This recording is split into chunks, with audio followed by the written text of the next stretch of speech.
자, 오늘은, 어제 상담받은 내용이에요. 어제 상담받은 내용. 근데, 참, 이런 경우가 있더라고요. 한번 설명 좀 드릴게요. 이 임대인, 여기 안 썼네. 여기 임대인이고, 이쪽이 대충 임대인이라는 거 아시겠죠? 네, 여기 임차인.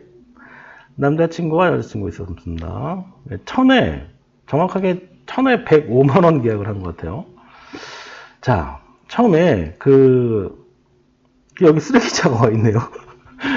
대충 감이 오죠? 이거 뭔가 여기 월세 계약하고 연체하다가 짐을 남기고 왔으니까 쓰레기차가 와서 다 가져왔다 이 얘기잖아요. 내용이 그렇습니다. 천에 105만원 계약을 했고요. 여기도 부부예요, 부부인데, 이분들이 오셔가지고 이제 상담을 저희한테 합니다. 근데 진짜 안타까운 사연이에요. 뭐냐면, 여기 이제 남자친구랑 여자친구랑, 제가 표현을 남자친구, 여자친구 표현으로 했지만, 제가 보기에는 남자친구, 여자친구 같진 않아 보여요. 네. 살림이 있었습니다. 살림이 있었고, 동거를 한 것 같은데, 정상적이지는 않아 보였던 것 같아요. 왜냐면 그 사람들이 남기고 간 소위 오피스텔에 있는 모든 쓰레기란 쓰레기는 진짜 그야말로 거기다 다 갖다 놨어요.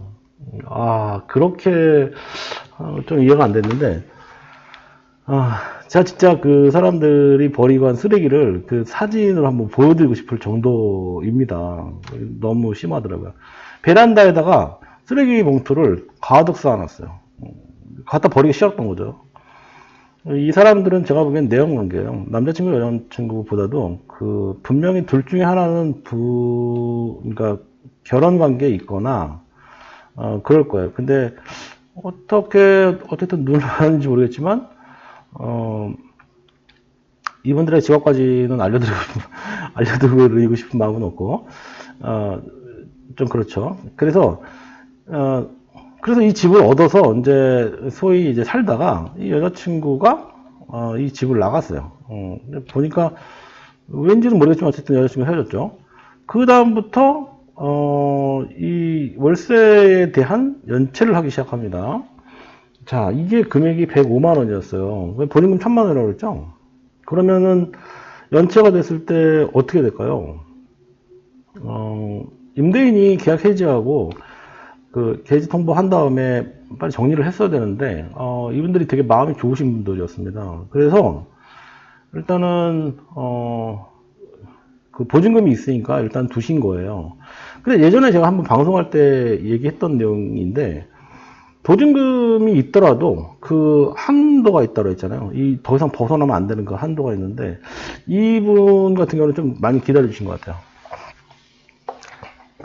명도를 합니다. 명도를 해서, 시간을 좀 기다리다가 도저히 안 되겠다 싶어가지고 명도를 했어요. 명도를 하고, 그래서 임도 청구까지 했습니다. 임도 청구. 그래서 임도 청구 해가지고, 집행관들이 실제로 나왔어요. 나와서, 결국은, 보증금을 정리도 못 받고 이렇게 나갔죠. 자, 근데, 나갔는데, 한마디로 도망을 한 거예요, 도망을. 그냥 내부로 두고 도망간 거죠, 이 임차인이. 임차인의 여자친구는 이미 한참 전에 도망갔고, 이 임차인이 도망을 가서 그야말로 쓰레기를 해놓고 간 거예요. 그러니까 결국은 이 청소업체 불러서 이거를 정리를 해야 되는 상황인데, 자, 중요한 거. 그냥 정리하면 됩니까? 안 됩니까?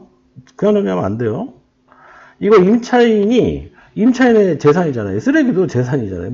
거기 침대도 있고, 한마디로 다 버리고 왔어요, 다. 살림을 다 버리고 하니까, 소위 남자 한 3명이 와서 이거 청소를 해야 되는 상황인 거예요, 진짜. 어이가 없죠. 이 임대인 입장에서 굉장히 어이가 없는 건데, 이거 실제 사례예요. 제가 어저께, 저희 사무실에 찾아주신 분들이, 진짜 하소연을 하시더라고요. 제가 어떻게 하십시오라고 했는데, 자, 어떻게 할까요? 그러면은 임대인 입장에서 어떻게 할까요? 이걸 어떻게 하는지 혹시 방법 아시나요? 그렇죠. 여기 이제 사례가 좀 있는데, 저희 어저께 오신 분의 사례도 있고, 그 다음에 우리 이제 이런 질의응답하는 그 사례가 있는데, 여기 같은 경우는 쓰레기 다 그대로 버리고, 그 다음에 관리비, 전기, 도시가스 이런 것도 전부 다 미납 상태로 간 거예요. 그리고 도망갔다 보니까 임차인이 전화도 안 받고 연락도 안 되고 할 수 있는 방법이 아무것도 없는 거예요. 그러니까 임차인 입장에서는 메시지도 안 받고 뭐 잃어버리니까. 자, 이거를 어떻게 처리하느냐? 처리하는 방법이 많죠. 일단은 이 짐에 대해서 임차인 거이기 때문에 임차인한테 통보합니다. 내용 증명 보낸다든지. 내용 증명 보내는데 주소가 없어요? 주소 없으면 어떻게 되나요? 임대차 계약서상의 인적사항 뭐 이런 거 확인하는 방법 다 있습니다. 그것도 좀 이따 얘기해 드릴게요.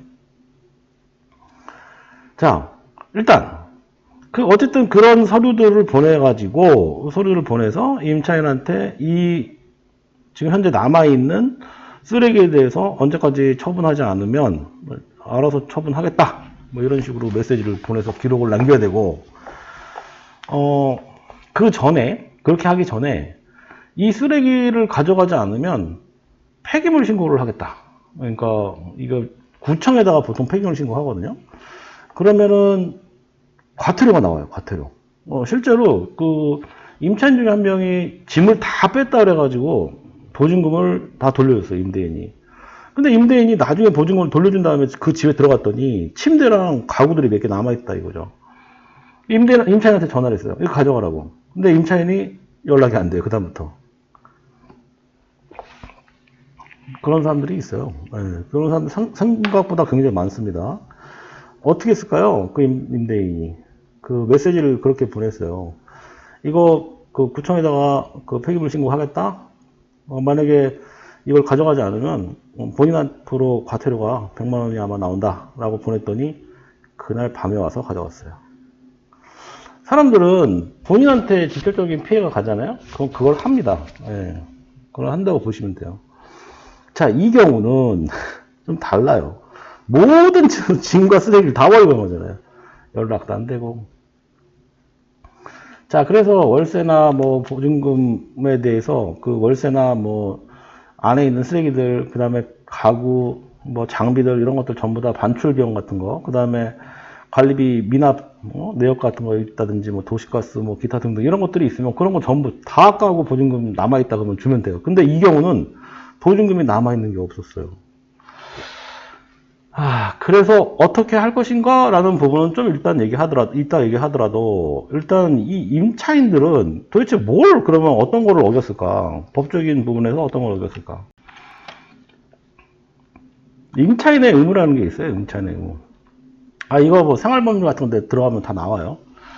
자, 이런 겁니다. 사용수익한 대가로 임대인한테 차임지급, 이거 당연한 얘기죠. 차임을 지급해야 되는 거. 이 사용수익에 따른 의무라는 게 있는데, 임차 목적주택에 대해 목적에 따라서 사용수익해야 된다는 이 의무를 부담한다라는 내용이고, 선량한 관리자의 주의의 의무를 보존해야 된다 이 뜻인 거죠. 뭐 여러 가지 내용이 있지만, 제일 중요한 거, 이거예요, 이거. 민법 615조, 주택임대차 종료한 때는 임대인한테 그 주택을 반환해야 된다. 원래의 상태로 회복해서 반환해야 된다. 처음에 들어갔던 상태로 해서 반환하라고 돼 있잖아요. 그거는 민법에 나와요. 차주의 원상 회복 의무와 철거권이라는 게 나오거든요. 이게 차주가 차용물을 반환할 때는 원상 회복해야 된다. 이게 이제 소위 원상 회복 의무 기준이 있는 거죠. 그래서 요게 이제 원칙적으로 제일 중요하다. 여기에 대한 또 판결도 이제 대법원 판례도 좀 있어요. 근데 뭐 이것까지는 안 봐도 될 것 같고요. 자, 그러면 다시 돌아와서 이 임차인들한테 도대체 뭘 할 수 있을까? 이 임대인이 뭘 할 수 있을까? 이분이 실제로 제가 이렇게 대충 봤더니 관리비하고 도시가스 뭐 이런 거 미납이 보통 한 금액이 제가 듣기로 350만 원이 넘었던 것 같아요. 굉장히 크죠? 네, 그거 비용 다 됐어요. 자, 그 다음에 청소비가 무려 150만 원이 나온 거예요. 무려 150만 원. 이게 방이 투룸이었거든요. 투룸의 모든 쓰레기에 진짜 그 바깥에 있는, 왜 150만 원 들어가냐면, 그것도 싸게 한 거예요. 저희가 뭐, 이제 아는 분 연결해가지고 싸게 해드렸는데, 저희 이제 부동산을 하다 보면, 그런 이제 청소 업체를 이제 연결을 많이 해드릴 수밖에 없어요. 입주 청소를 해야 되는 거니까. 그래서 이제 워낙 많이 이제 하다 보니까, 제가 좀 특별한 케이스잖아요. 그러니까 이제 소개를 해서 좀 싸게 해주십시오. 해서 한 150 나왔는데, 중요한 건 이제 돈이 중요한 게 아니라, 끝나고 나서, 이제 어떤 청소를 해요? 입주 청소를 또 해야 되는, 이 두 사람이 살면서 그 집에서 담배를 얼마나 폈는지, 위에 벽, 뭐 이런 거 해가지고, 소위 실크 벽지로 되어 있는 거, 그 모든 걸 다 갈아야 돼요, 상황이. 임대 사업을 하고 싶은 마음이 없어지는 거죠, 이런 상황이 되면. 정말로 이거를 팔고 싶다고 막 할 정도입니다. 그러니까 굉장히 임대인이 그거를 봤을 때는 정말 트라우마가 크겠죠. 임차인이 정말 잘 돌아야겠구나 하는 그런 생각이 들었을 거야 아마. 자, 그래서 그러면 이제 처리를 어떻게 할 것이냐? 좀 강하게 갑니다. 강하게. 아까 처음에 얘기했던 뭐 폐기물 신고한다 뭐 이런 거는 사실 강한 게 아니에요. 왜냐면 본인 앞으로 100만 원 갖다 나오는 거 뭐 도망가서 100만 원 내면 되는 거죠. 그 사람 입장에서. 그런데 그건 중요한 게 아니에요. 정말 중요한 거는,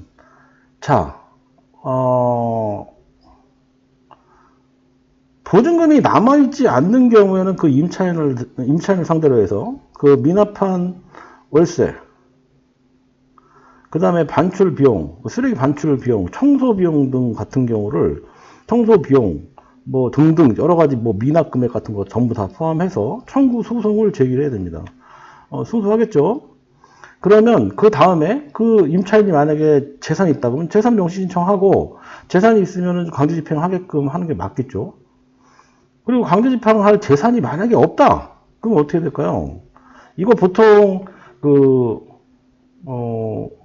법률사무소나 이런 이제 관계자들 분들이 보통 이런 얘기 많이 하는데 채무 불이행자 명부 등재라는 게 있어요. 채무 불이행자 명부 등재. 이게 뭐냐면 강제 집행할 돈이 없는 경우에 채무 불이행자 등재를 하게 되면 그야말로 이제 신용불량자가 되는 거예요.